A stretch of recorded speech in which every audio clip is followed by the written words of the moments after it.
Hello, my name is Veronica Garcia Vanegas. I am 20 years old. I am a student and I work as an assistant in a drugstore. My favorite hobby is being with my family. I like to watch television.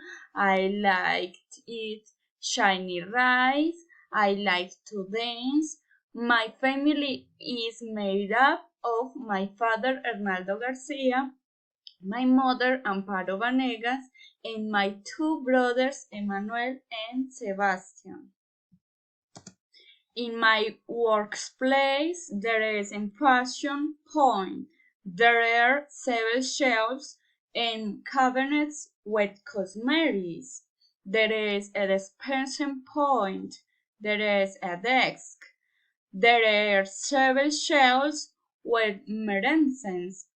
There is bathroom and a first aid kit. Thank you.